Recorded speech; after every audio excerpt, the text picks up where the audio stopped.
저는 2007년도부터 ING 자산운용의 대표이사 사장을 맡고 있는 최홍입니다.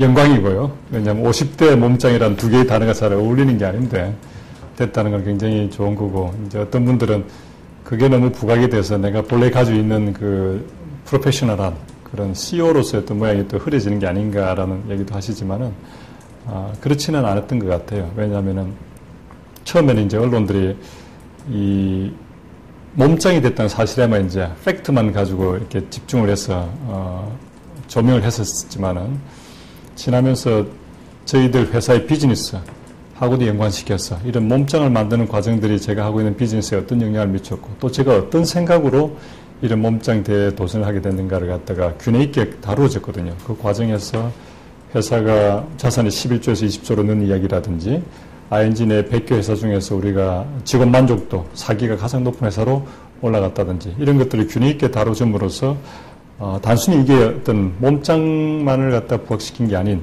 그런 그 균형 있는 기사들이 됐기 때문에 저는 아주 만족합니다. 일단 두 가지가 비슷한 점이 있어요. 서로 전혀 다른 일인 것 같지만은, 첫 번째 제가 생각할 때는 둘 다 꾸준히 절제하면서 노력해야 된다 라고 하는 면에서 비슷한 겁니다. 예를 들어서 몸을 만드는 과정도 하루아침에 되는 게 아니지 않습니까? 오랜 기간 동안 식사라든지 그리고 운동 이런 것들을 갖다가 해나가야 되고, 또 어느 순간에 그만두면은 요요 현상처럼 튀어오르는 게 있단 말입니다. 이렇게 꾸준히 가져가야 된다는 거고, 자산 운용도 그렇습니다. 한동안 성과가 아무리 좋다고 하더라도 또 시장이 계속 변하기 때문에 그런 걸 쫓아가고자 하는 노력을 밤낮으로 제대로 하지 않으면은 금방 뒤처질 수 있다 라고 하는 면에서 주사점이 있고, 또 위험 관리라고 하는 측면에서도 비슷한 것 같아요. 왜냐하면은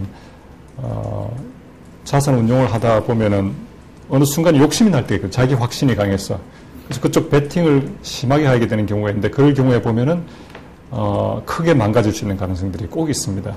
그런 예들이 부지기수로 사실 존재하고요. 몸을 만드는 과정에서도 그렇습니다. 금방 빨리 몸을 만들고 싶다는 생각에 무게를 많이 올려서 하다 보면은 어깨 같은 데가 다치는 경우가 굉장히 많습니다. 저도 이제 마지막 순간에 어깨 때문에 고생을 했는데, 그게 한 8개월씩 운동을 못하게 되는 수도 있고 하기 때문에 욕심을 내지 않고 균형된 시각을 갖고, 그 다음 다이어트 문제만 하더라도 그렇습니다. 너무 살을 뺏어가겠다는 생각 때문에 안 먹다 보면 힘이 안 나고 또 몸이 망가질 수 있기 때문에 적절히 먹으면서, 또 많이 먹으면 살이 찌지 않습니까? 그 사이에서 균형을, 밸런스를 잡아간다고 하는 면에서는 제가 볼 때는 CEO 잡이 훨씬 더 복합적이고 다차원적인 도전이 있는 그러한 일입니다. 왜냐하면은 몸을 만든다고 하는 것은 자기 자신하고의 싸움이거든요.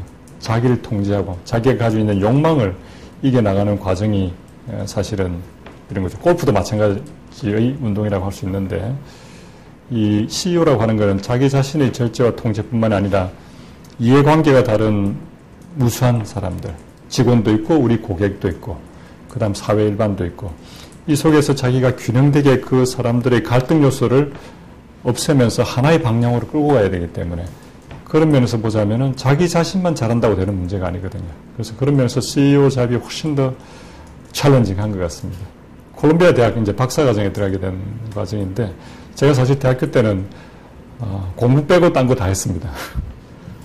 공부만 안 하고 축구만 했었고 연애했었고 그 다음 학생 운동을 했었고, 그러다 보니까 학점이 한 2.3? 2.4 그러니까 그 성적 가지고는 지금 콜롬비아 같은 아이비에 박사과정에 간다고 하는 건 생각할 수 없는 일일 겁니다. 근데 그 당시에 제가 그 토플하고 GMAT를 굉장히 열심히 쳤어요. 왜냐하면 내가 바보가 아니고 뭔가 할 수 있는 사람이라는 걸 보이기 위해서 할 수 있는 유일한 거는 그 두 가지였기 때문에. 그래서 GMAT하고 토플을 상위 1% 안에 성적으로 받았습니다. 그래서 이제 어플리케이션 할 때 학교에다 쓰면서 이제 장문에 에세이를 썼어요. 한 페이지를 써야 했는데 저는 그걸 어기고 5페이지를 썼어요. 제 삶에 대해서.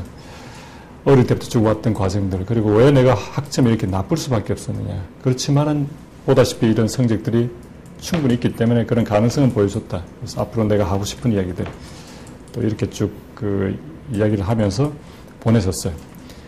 근데 나중에 이제 콜롬비아에서 그게 왔더라고요. 근데 알아보니까 그 당시에 이 입학 사정을 한다 그러나요?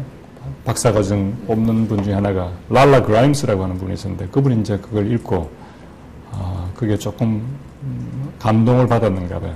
그래서 정말 2.3, 2.4 성적을 가지고 박사과정에 풀 펠로십 받으면서 간 사람은 제가 유일한 사람일 겁니다. 그래서 그 과정, 그것도 제 인생에서는 굉장히 하나의 전환점이 됐던 것 같아요. 그게 있었기 때문에 미국 가서 아이비리그 쪽에서 배치됐다는 그 도전이 있었고, 그걸 바탕으로 제가 나중에 웨스턴즈 월스트리트로 진출해서 또 새로운 경험들을 해보는 그런 계기들이 됐기 때문에, 적립식 펀드라고 하는 개념 자체는 90년대도 있었어요. 90년대에 나왔던 상품도 있었고 하는데, 그 당시는 빛을 보지 못했었어요.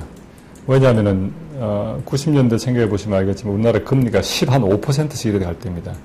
그런 고금리에서는 굳이 주식시장에 들어올 필요가 별로 없었고 또 주식시장 자체도 보면 투명성도 좀 부족했고 기업들 체질도 좀 약하고 변동성이 너무 심한 때였기 때문에 이게 이제 사장돼 있다가 2003년도 저희들이 이제 시작할 때 제가 이게 되겠다라고 했던 확신을 가지고 있었어요. 왜 그런가 하면 환경이 일단 금리가 10몇 %에서 6%, 뭐 7%, 5% 이렇게 상당히 떨어져 있는 상태이기 때문에 저금리 상태에서 사람들이 다시 그런 금리 상품에 갈 수 있는 동인이 굉장히 많이 떨어진 거 아닙니까? 그래서 주식이 대안이 될 수 있는 그런 환경이 만들어졌었고 또 IMF를 거치면서 기업들의 체질이 굉장히 좋아졌잖아요. 뭔가 우리한테 하나의 disguised blessing이라고 하는 위장된 축복의 형태로 외환위기가 왔었기 때문에 시장 환경이 좋아졌다 이겁니다. 그리고 회계 투명성 굉장히 좋아졌다. 그래서 앞으로 아마 이 시점에서 적어도 주식에 투자를 한다면은 상당히 시장에 올라갈 수 있는 가능성이 많다라고 하는 게 하나의 생각이었고 사이클 자체도 이렇게 크게 되는 것도 아니고 좀 이렇게 완만하게 되면서 이 폭도 좁아지는 그렇다면은 적어도 한 3년 정도의 시간을 가지고 투자를 한다면은 이 붐앤버스트 과정 어디에 들어가더라도 그 다음에 돌아와서 올라갈 수 있는 가능성을 가지고 있다. 이게 차관점이었거든요. 그러면 돈을 벌 수 있는 게 되지 않겠느냐. 그래서 시뮬레이션을 해봤었어요. 해보니까 과거 어떤 시점에 들어가더라도 IMF 시기를 포함하더라도 3년 이상의 기간을 간다고 할 때 플러스 수익을 5% 이상 낼 수 있는 확률이 95%가 됐었어요.